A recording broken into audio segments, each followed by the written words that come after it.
Assalamu alaikum. I am Akbar Randhawa. In the next lecture of community nutrition, I discuss about the cardiovascular disease, the coronary heart disease. Cardiovascular इसमें सबसे पहले मैं आपको इसकी definition बताऊंगा, इसके risk factor कौन कौन से होते हैं, ठीक है।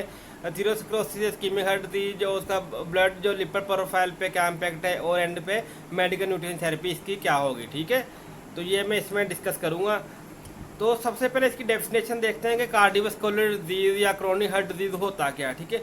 कई cardiovascular disease is term defined as a disease of a heart and blood vessel. जो हार्ट और ब्लड वेसल की डिजीज होंगी उसको कार्डियोवास्कुलर डिजीज कंसीडर करेंगे या क्रोनिक हार्ट डिजीज, ठीक है। तो डिफरेंट टाइप्स की डिजीज़ हैं, इसमें एथेरोस्क्लेरोसिस भी है, फाइब्रोनोजिन है, ठीक है, हिमोसिस्टेन लेवल पे है उसको इस्कीमिक हार्ट डिजीज जिसे IHD भी कहते हैं, ठीक है।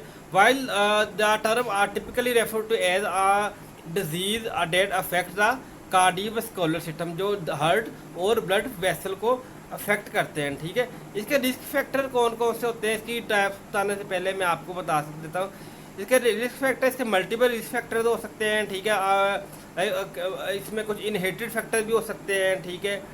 तो इसमें ये होता है कि इसके पेरेंट्स टू इनके ऑफस्प्रिंग इसका जनरेशन होती है, ठीक है। In present they are the at the high risk, ठीक है। जो हेरिटेड डिसऑर्डर है, इनहेरिटेशन की वजह से, जेनेटिक्स की वजह से जो हाई अगर हमारे ब्लड में कोलेस्ट्रॉल का लेवल हाई है तो कार्डियोवास्कुलर डिजीज होने के चांसेस होंगे, ठीक है। अगर हाइपरटेंशन है, हम ब्लड प्रेशर का इशू है, तो उस कार्डियोवास्कुलर डिजीज होने के चांसेस होंगे। उसके अलावा जो सिगरेट स्मोकिंग करते हैं, ठीक है, उनमें कार्डियोवास्कुलर डिजीज होने का चांसेस होगा। उसके अलावा कुछ सेकेंडरी डिसऑर्डर भी होते हैं, जिस तरह डायबिटिक मेलाइटिस है, डायबिटीज जिनको होगा उनमें भी चांसेस होगा कार्डियोवास्कुलर रिलेटेड इश्यूज होने का। इस तरह ओबीज पर्सन में भी फैट से ज़्यादा हो जाते हैं, उनको भी कॉमुलेट हो जाता है उनकी आर्टरीज में, ब्लड वेसल में फैट्स, तो उनको भी चांसेस होगा। जिसकी फैमिली हिस्ट्री हो हार्ट डिजीज़ की, जिसके दादा या नाना या फिर उनके मदर्स हैं, उनमें से कोई भी जिनको CVD का इश्यूज हो, उनके बच्चों में भी चांस हो सकता है। उसका हमारी फिजिकली एक्टिविटी है, उसमें अगर लेगनेस आएगी, ठीक है, उसकी वजह से भी हो सकता है, या स्ट्रेस डिप्रेशन की वजह से भी हो सकता है, ठीक है। अब देखें इसकी टाइप। सबसे पहले देखें एथेरोस्क्लेरोसिस। एथेरोस्क्लेरोसिस है क्या, ठीक है। Atherosclerosis is a major term for the artery disease. जितनी भी आर्टरी डिजीज से मेजर टर्म को एथेरोस्क्लेरोसिस कहते हैं, ठीक है। Data categorize by the abnormal thinking of the wall and lose its elasticity, के इसकी जो ब्लड वेसल की वाल्स होती हैं वो थिक हो जाती हैं, जिसकी वजह से उसकी इलास्टिसिटी डिक्रीज हो जाती है, ठीक है। ये कहते हैं होता है एथेरोस्क्लेरोसिस में, ठीक है। Like atherosclerosis generally term artery disease characterized by the abnormal thinking and the loss elasticity, के उसकी जो ब्लड वेसल हैं उसकी अबनॉर्मल थिंकिंग हो जाती है, ठीक है, थिकनेस हो जाती है, और उसकी लचक जो होती है वो कम हो जाती है, ठीक है। Then atherosclerosis and cardiovascular atherosclerosis involve for the building of the adipose to the inside of the arteries wall, which cause the thickness and the hardness of the artery. इसमें होता है क्या, एथेरोस्क्लेरोसिस में क्यों होती है, उसकी जो आर्टरीज की वाल है वो हार्ड क्यों होती है, उसकी इलास्टिसिटी क्यों कम होती है, ठीक है।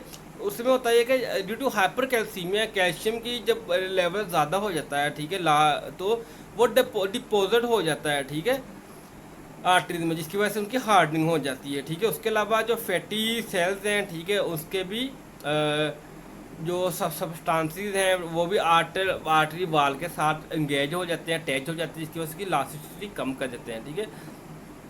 देन जो both condition they have the same effects on blood circulation, ठीक है, while high blood pressure and the alternatively leading to the heart disease, ठीक है। जब देखें ना कि आर्टरीज है उसमें से ब्लड फ्लो हो रहा है, जब वो नैरो होगी तो उसका प्रेशर ज़्यादा हो जाएगा, ठीक है। जैसे एक पाइप है, पाइप में आप जब उसे आगे से थोड़ा प्रेस करते हैं उसका प्रेशर ज़्यादा हो जाता है, ठीक है। ऐसे ही है कि आर्टरीज है उसके अंदर से हार्डनिंग होगी, ठीक है, उसके अंदर कैल्शियम की कोटिंग होगी, या फिर उसके अंदर फैटी जो सब्सटेंसेस है उसकी कोटिंग होगी, जिसकी वजह से क्या होगा, उसकी हार्डनिंग होगी, ठीक है, उसकी इलास्टिसिटी कम होगी, लचक उसमें कम आ गई, ठीक है।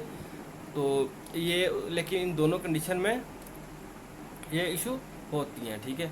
तो इसमें प्लेटलेट्स का भी बड़ा ज़्यादा इशू होता है, प्लेटलेट डिप्लीशन होती है, excessive stickiness of the blood plates in other independent respecter for the heart disease and stroke.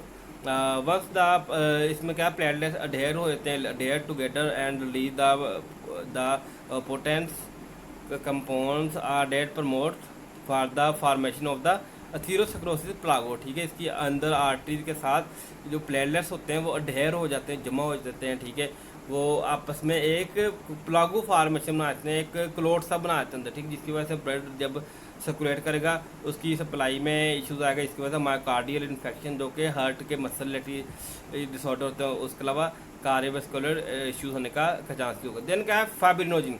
Fibrinogen elevator fibrinogen level के, जब फाइब्रोनोजिन का लेवल इंक्रीज होता है, ठीक, are major prime factor for the cardiovascular disease. जब fibrinogen का level increase होगा, ठीक है, जो कि एक बाइंडिंग प्रोटीन है, fibrinogen is a protein which involve in the clotting system, कि जब उसका लेवल ज़्यादा होगा अल्टरनेटिवली क्या होगा, वहाँ पर एक क्लोग फॉर्मेशन हो जाएगी, जिसकी वजह से क्या होगा कि ब्लड की सर्कुलेशन अफेक्ट होगी। ठीक है, however it's play a main important role in including several which promote the atherosclerosis, such as the acting cofactor for the platelet aggregation and stimulate the formation of the atherosclerosis plaque। ठीक है, ये क्या करेगा, ये cofactor होगा जो fibrinogen है, जिसकी वजह से क्या होगा कि प्लेटलेट्स की डेहरेशन होगी, या डेर वो वहाँ पे एग्रीगेट हो जाए प्लेटलेट्स, जिसकी वजह से क्या होगा वहाँ पे अथीरोस्क्लेरोसिस प्लाक फॉर्मेशन हो जाएगी। ठीक है, then homocysteine. Homocysteine is an intermediate in conversion of amino acid methionine to cysteine. ठीक है, ये इंटरमीडिएट हीमोसिस्टीन, इसने करना क्या होता है, ये इंटरमीडिएट है इन द कन्वर्जन होता है मेथियोनिन टू सिस्टीन, मेथियोनिन को सिस्टीन में कन्वर्ट करना होता है। If the person is relatively deficient in folic acid or vitamin B6 or B12, there will be increase in the homocysteine। कि अगर किसी पर्सन में B6 का B12 विटामिन B12 का, ठीक है, या फोलिक एसिड की डेफिशिएंसी है, तो उसमें हीमोसिस्टीन लेवल इंक्रीज हो जाएगा। ठीक है, this compound have been implicated on a very condition include atherosclerosis में भी ज़्यादा ये इशू बनता है। ठीक है, लाइक अमाइनो एसिड, ये भी अमाइनो एसिड बाइंडिंग प्रोटीन है। ठीक है, तो इसमें ये होता है कि जब डेफिशिएंसी होती है B6 की, B8 की, फोलिक एसिड की, तब ये इशू बनता है। ठीक है, ये देन फर्दर क्या है कि ischaemic heart disease. Ischaemic heart disease में क्या आता है, हार्ट रिलेटेड इश्यूज होते हैं। Ischaemic heart disease refer to as the cardial disability resulting from the inadequate of the artery system to meet the need of the heart muscle and oxygen and nutrient. ठीक है, जो heart muscle हैं उसको proper oxygen nutrient नहीं मिल रहा होता, जिसमें ischaemic heart disease का होती है। ठीक है, it may be manifested as a sudden death, a myocardial infection and angina pectoris, जो सडन पेन होने लगता है चेस्ट पे। ठीक है, तो due to the insufficiency of inadequate of the circular system. तो अब देखेंगे जो अब नॉर्मल ब्लड लिपिड्स हो गई, ठीक है, उसमें हाइपरलिपिडीमिया हो सकता है। It term noted the elevated the plasma lipid, plasma का लिपिड लेवल ज़्यादा हो जाए तो उसे हाइपरलिपिडीमिया कहेंगे। अगर कोलेस्ट्रॉल लेवल है वो ज़्यादा होगा, हाइपरकोलेस्ट्रीमिया कहेंगे। ये दोनों, उसके अलावा हाइपरग्लाइसीमिया के, अगर सीरम हाइपरट्राइग्लिसरीडीमिया, अगर सीरम का ट्राइग्लिसराइड लेवल ज़्यादा हो गया, सीरम का कोलेस्ट्रॉल लेवल ज़्यादा हो गया, ठीक है, या सीरम का लिपिड लेवल ज़्यादा होगा, तो उस कंडीशन में जो अब नॉर्मल लिपिड अकोमुलेट होने के चांसेस होंगे, उसकी वजह से कार्डियोवैस्कुलर डिजीज होती है। ठीक है, देन जनरल गाइडलाइन और MNT for the cardiovascular disease या क्रोनिक हार्ट डिजीज, इसमें यह है कि कार्बोहाइड्रेट्स को आपने 50 to 60% तक रखना होता है। ठीक है, the total cholesterol should be minimise up to 200 per day के, जो हमें डाइट के थ्रू कोलेस्ट्रॉल यूज़ करना वो 200 मिलीग्राम पर डे, इससे ज़्यादा नहीं यूज़ करना। ठीक है, मैक्सिमम ये है कि 240 तक यूज़ कर सकते हैं। जो LDL है, लो डेंसिटी लिपिड्स हैं, ठीक है, जो लो डेंसिटी लिपिड्स हैं, लो डेंसिटी लिपिड्स ये है कि हमने 130 मिलीग्राम पर डेसीलीटर हमने LDL को कम करना है। ठीक है, ऐसे ही जब मैं ये आपको कोलेस्ट्रॉल का बता रहा हूँ, टोटल जो फैट लेना है वो 27 to 30% लेना है, और उसमें जो LDL लेना है वो बिलो 130 मिलीग्राम पर डेसीलीटर लेना है, और जो उसमें HDL हाई डेंसिटी लिपिड्स हैं जो कि गुड फैट की कंसीडर किए जाते हैं, वो लेने हैं up to 50 for male 50 milligram per decilitre and 35 milligram per decilitre for female, ठीक है। ऐसे ही ये कि जो ट्राइग्लिसराइड है उसको हमने 250 से ज़्यादा नहीं लेना, फाइबर से 25 से 30 ग्राम पर डे लेना है, क्योंकि फाइबर जो फैट्स को बाइंड करेगा और वो ब्लड का ग्लूकोज लेवल नहीं ज़्यादा होने देगा, ब्लड का कोलेस्ट्रॉल लेवल ज़्यादा नहीं होने देगा, ठीक है, कोलेस्ट्रॉल को बाइंड करेगा। तो प्रोटीन की रिक्वायरमेंट ऑलरेडी 15 to 18 है। ये इसकी मेडिकल न्यूट्रिशन थेरेपी थी।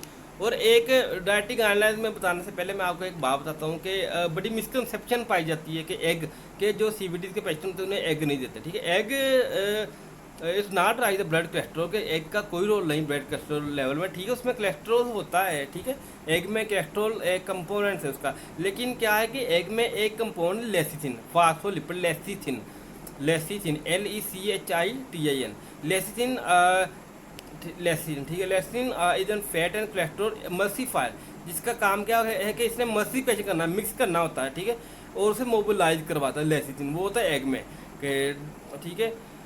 इसलिए जो एग है वो हार्ट हेल्दी है। देन एग जो लेसिथिन है वो इम्प्रूव करता है HDL और LDL की रेशो को, ठीक है।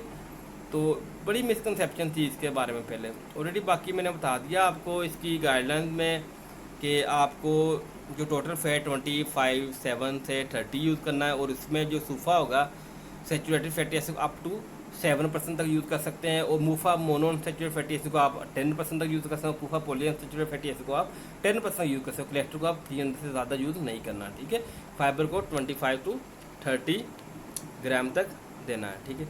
देन डाइटरी गाइडलाइन में ये है कि हमें जो मेन पोर्शन हमारा डाइट का क्या है, ग्रेन, हमें ग्रेन का जो यूज़ करना है वो हमें कम्प्लेक्स कार्ब यूज़ करने हैं, कम्प्लेक्स ग्रेन यूज़ करने हैं, होल ग्रेन यूज़ करने हैं, ठीक है। रिफाइंड कार्ब से, रिफाइंड ग्रेन से अवॉइड करना है, ठीक है। उसके अलावा ये है कि फ़िश का ट्वाइस अ वीक अगर सीजनल फिश है तो उसे आप यूज़ कर सकते हैं। तो उसके अलावा हमें फ्रूट, वेजिटेबल, लीन मीट का इंक्रीज ज़्यादा करना होगा, ठीक है। Choose consume egg twice thrice a week, 2 हफ्ते में 3-4 बार आप एग ले सकते हैं, ठीक है। उसके अलावा क्या है कि जो लो फैट मिल्क है, जितना कावा मिल्क है वो लो फैट होता है, वो उसे इनटेक कर सकते हैं, ठीक है। देन ये डाइट प्लान था, ये एक पेशेंट के लिए बनाया था, इसका नाम Mohammad Ali, gender male with the height of 5 feet and the BMI of 30 के, ये ओबीज है, ठीक है। उसके अलावा इसमें इशू क्या है, CVD का इशू था। तो अब इसका ये है कि इसको आपने 3 मेजर मील और 2 माइनर मील में इसका डिवाइड करना है, ठीक है। तो ये आप बस देख लें, ये आपको बस इसकी जितना कि मैंने बताया इसकी डाइटरी गाइडलाइन क्या है, होता क्या है, ठीक है। कार्डियोवैस्कुलर डिजीज़ की डेफिनेशन, उसकी जो टाइप्स और उसकी जो गाइडलाइंस है जैसा आप वही देखनी है, ठीक है। ओके, अल्लाह हाफिज़।